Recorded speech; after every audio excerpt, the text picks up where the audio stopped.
Hello, everybody. I'm your host, Joy Smith, and you're tuning in to the Autonomy of Blackness.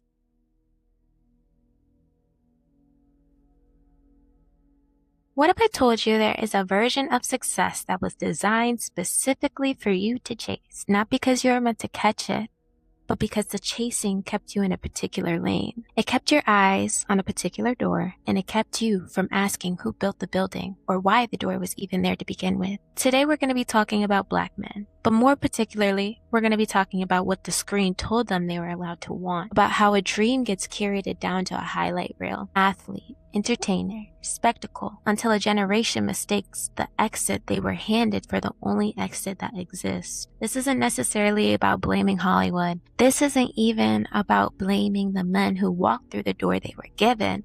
This is about understanding a psychological mechanism so precise, so patient, and so deeply embodied in what we call culture today, that most people living inside it never really feel the walls. Today we're going to be talking about what happens when colonization stops taking our land and starts taking our imagination instead.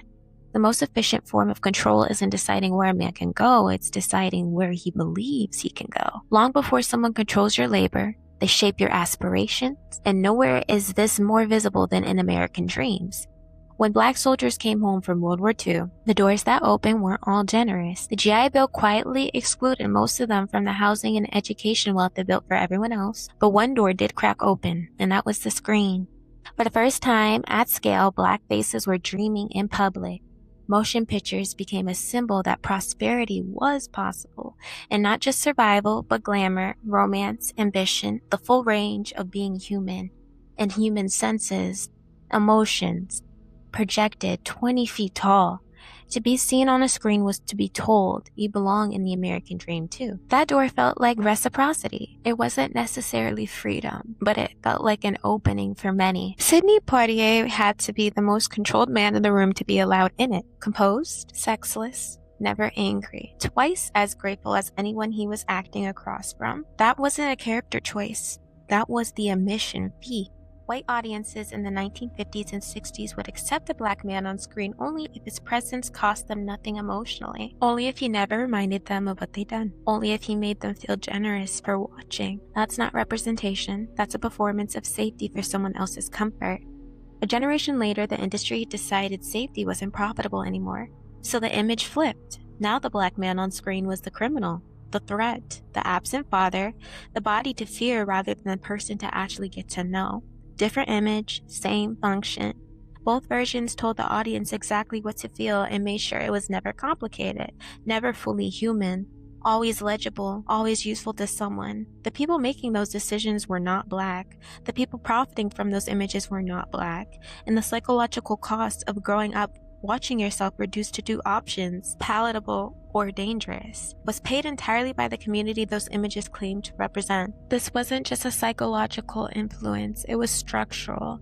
It was also financial, and it was legal. While the screen was curating Black imagination, the system underneath it was doing something more literal, extracting Black labor at scale, with further paperwork to back it up too. So let's look at the numbers. Prison labor in the United States generates an estimated $11 billion in yearly revenue. Of that, $2 billion comes from commodities, physical goods made by incarcerated people. The remaining $9 billion comes from services those same people are compelled to perform.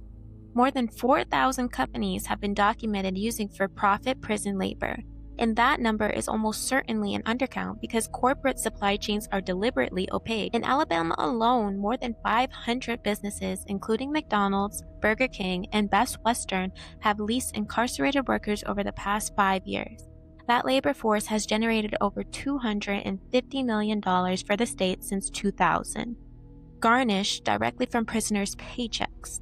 And most of the people doing that work are doing it inside their cell, in a state where the incarcerated population is disproportionately Black, for a wage averaging 86 cents a day. In some states, nothing at all. This is legal. It's legal because of 11 words in the 13th Amendment, the one that abolished slavery.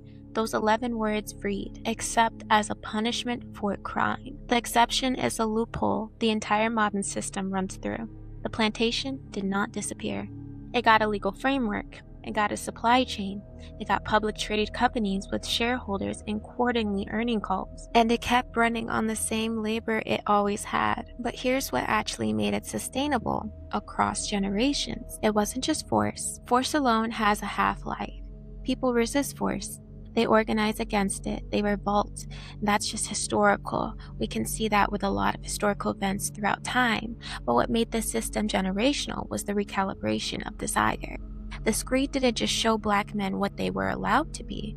It trained entire audiences, including Black audiences, to accept those images as natural, as inevitable, as just the way things are. And it did this through a mechanism that Carl Jung identified decades before anyone applied it to the media: projection and the shadow. Jung said that what a society cannot integrate, what it finds too threatening, too destabilizing, too human to fully acknowledge, it exiles it into the shadow, and then it projects that shadow outwardly, onto a body, onto a face, or onto a community. The threat in most fears, it places on someone else's skin, and then it watches that person carry it on screen, in music, in our culture, and calls it entertainment. The Poitier era asked Black men to carry the projection of whiteness, idolized, self-controlled, deferential, non-threatening. The post-civil rights era flipped the projection.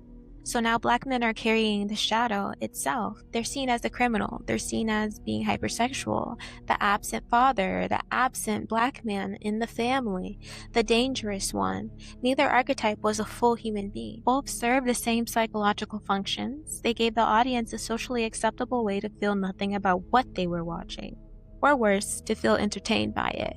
That's the mechanism, taking something true and painful and taking the reality of a Black man navigating a system designed to eliminate them and package it in a genre, a tone, a familiar beat. Repeat it until the audience's nervous system stops registering it as pain and starts registering it as content and entertainment. A perfect example of this is Joe Jackson beating Michael Jackson. Documented, not in dispute, and yet decades of pop culture, jokes, impressions, throwaway lines turned into something closer to folklore than atrocity. The violence got quietly metabolized into the origin story of a genius, which let everyone watching off the hook. You don't have to sit with a child being beat if you've been trained to hear it as the price of greatness. That's the brainwashing part specifically. They're shown it enough times in enough tones, tragic, comedic, redemptive, that they start doing the rationalizing themselves without anyone having to ask. The American dream promised that anyone could become anything through hard work. But for Black boys, the dream wasn't presented as infinite. It was curated.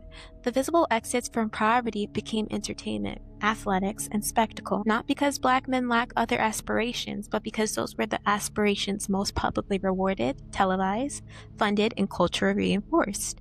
And once the imagination is shaped, once the internal architecture of what's possible is set, you don't need the chains anymore because the mind becomes the plantation. And to get more specific, because we're not talking about just abstract systems anymore, we're talking about actual influences and names. Future is one of the most influential rappers of my generation. Born and raised in Atlanta and built his entire career from the trap.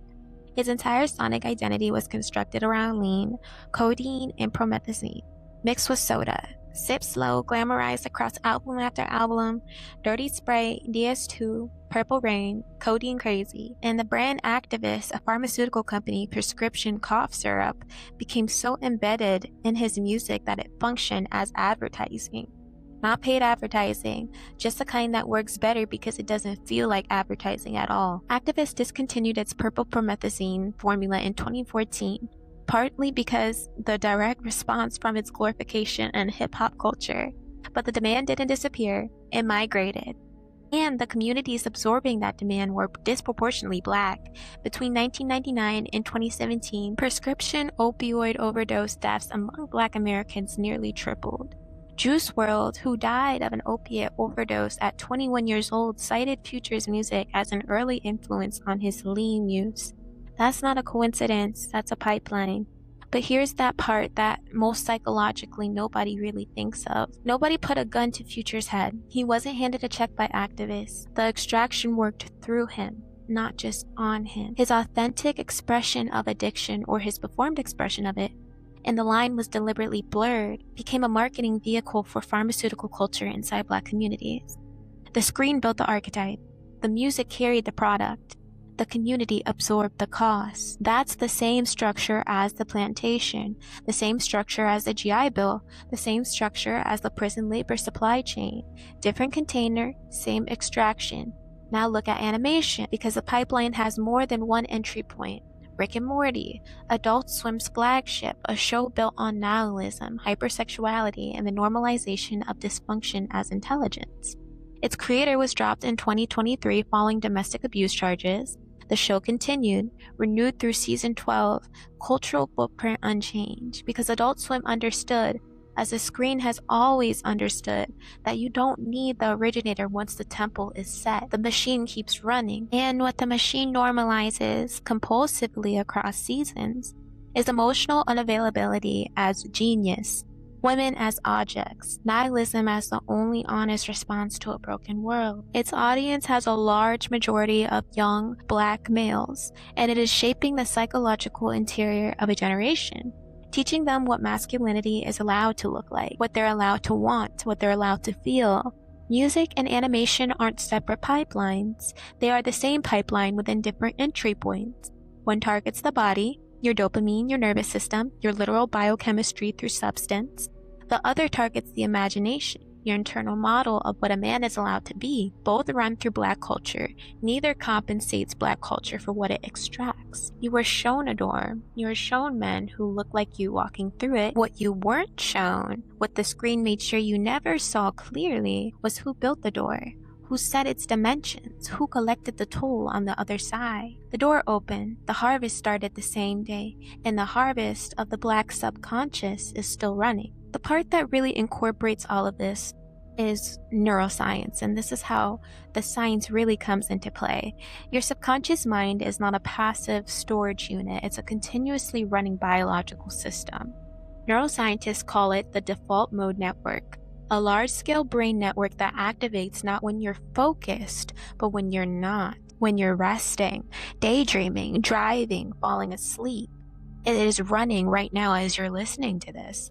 The default mode network is responsible for your internal narrative, the ongoing story your brain tells about who you are, what you're worth, what's possible for you, and what kind of man or woman you're allowed to become. It processes your memories, constructs your sense of self, and reshares your future. It is, in the most literal neurological sense, the architecture of your identity, and it was built partly from everything you've watched. Every image absorbed in your childhood, every archetype repeated across seasons, every version of Black manhood that screen decided was safe enough or profitable enough to show. That content didn't just pass through, it got processed, it got integrated. It became part of the default mode network's raw material for building a self. This is why media conditioning isn't abstract, nor not a theory. It is a biological mechanism. The images don't need your conscious agreement. They don't need you to believe them. They just need repetition. And repetition is exactly what television, music, and advertising are engineered to provide. So when a Black boy grows up watching himself represented as either the saint who makes white people comfortable or the threat that confirms their fear, his default mode network is building an internal architecture around those two options. Not because he chose it, but because that's what the system has fed him. And the system never stops running. Future's music didn't just glamorize lean, it fed a specific self-concept into millions of default mode networks. That numbness is strength. That addiction is authenticity. That's the most honest response to the pain to chemically dissolve it. Rick and Morty didn't just entertain. It fed a specific emotional template. That caring is weakness. That nihilism is intelligence. That women are props in someone else's story. The pipeline isn't metaphorical, it's neurological. It runs 24 hours a day, and until you name it, until you bring it into conscious awareness, it runs your life from the background without your permission. That is what colonization of the imagination actually means in the body. So, what do you do with that? The first thing is the hardest. You have to be willing to audit the internal narrative you didn't write. The default mode network doesn't distinguish between what you consciously choose to believe and what got quietly installed through repetition. It runs both the same way, which means the work isn't just about what you think. It's about what your nervous system has been trained to assume without thinking. So start asking, what did this belief come from? Not the surface belief, the one underneath it. The one that says certain options aren't really for you. The one that says strength means not needing anything. The one that says the only exit available to a Black man are the ones the culture put a spotlight on. Those beliefs have authors. They were written by systems that needed you to stay legible, predictable, containable, profitable. They were distributed through screens and speakers and repeated until your default mode network accepted them as truth. They are not truth. They are programming, and programming can be interrupted, not quickly nor painlessly, because the default mode network updates slowly through new experiences, new images, new environments, new narratives, and that has to be repeated with consistency as well. That's the real work, being consistent and patient. Not one session, not one episode, but a sustained, deliberate project of feeding the internal architecture something different. That's what the show exists to be, not a destination, a different kind of repetition, one that names the system, grounds it with science, and gives you the language to begin interrupting what was installed without your consent. Here's what I want to leave you with today. The subconscious is always running. It processed this episode while a part of you was thinking about something else. That's not a weakness, that's the architecture. And the same architecture that absorbed decades of curated images of Black men can absorb something different, something truer, something that was built by people who actually understand what it costs. The screen told Black men they had two options. Science says the brain that was shaped by the telling is still running right now on the narrative it was given. And the depth psychology says shadow of everything that got exiled from that narrative, the full humanity, the complexity, the grief, the tenderness, the ambition that didn't fit the approved archetypes, that shadow doesn't disappear. It accumulates. It finds expression somewhere. And if it doesn't find it consciously, it finds it in the body, in relationships, in patterns that feel impossible to break. This episode was about naming the structure. And naming it is the first act of taking it back. The Substack breakdown for this episode drops this week. Go deeper on everything we covered today in your own time at your own pace. The website launches next week. Everything will be on there, including episodes, courses, and more of community networking. So follow me on all of my platforms at Autonomy of Blackness so you don't miss out when the door opens. Until then, stay curious, stay sovereign, and stay free.